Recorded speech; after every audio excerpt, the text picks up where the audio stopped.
kel sinised patsid ja kleidi peal puha vaid sitsid ja satsid. Küll hoiatas ema ei sugugi vähe.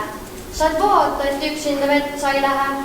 Sealt kulguvad hundid, kes lõkkata näljas ja karuti vigenud koobast on väljas. Kuid ükskord see tüdruk, kes muidu nii antlik, läks ikkagi metsa, mis ohtlik ja tontlik.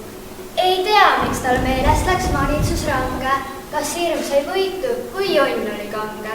Mis siht oli silmis, mis mõte peas mõlkus, nüüd tüdrukul kaelas hing niidiga kõlkus.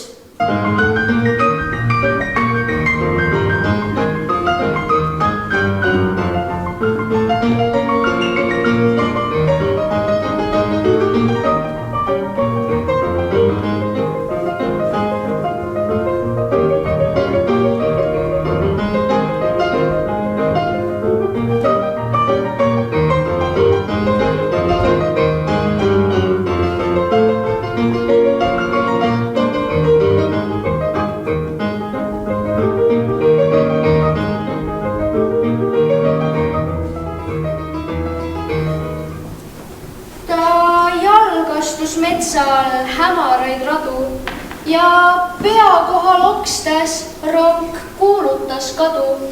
Üks silmapaar inimlast kivijat uuris, üks must kogu põõsastest pilguga puuris. Et metsas on võõras, sai teatavaks võttud. Ja tekkis siis paugu peal paust puude juttu.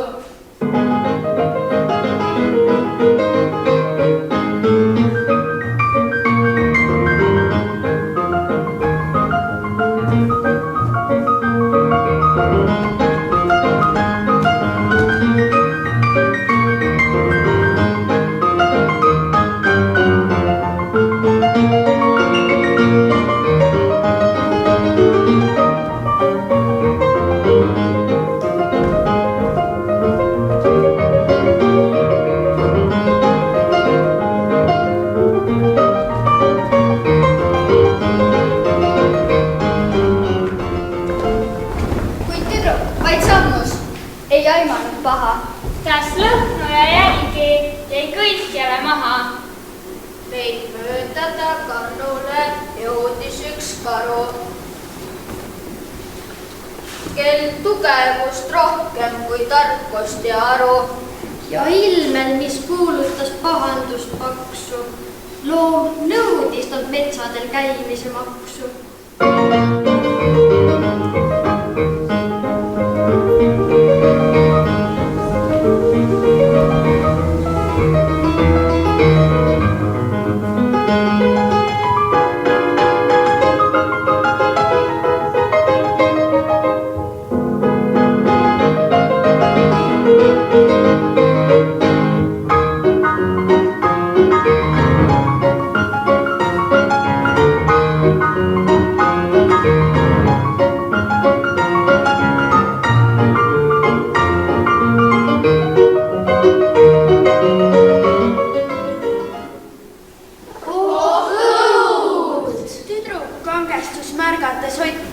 Ja kaasas ei olnud ju tal rahakotti.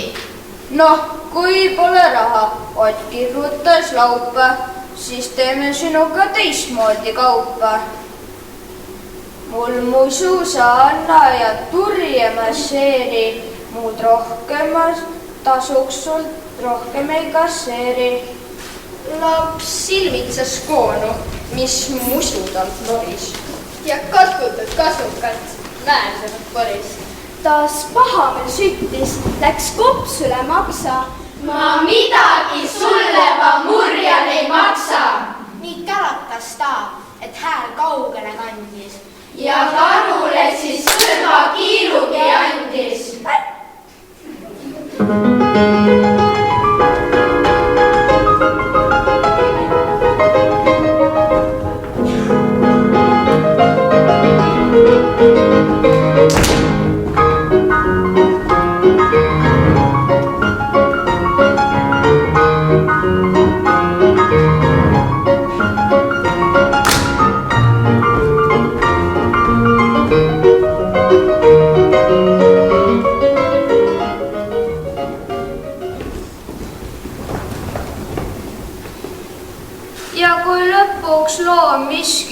uuesti jagas.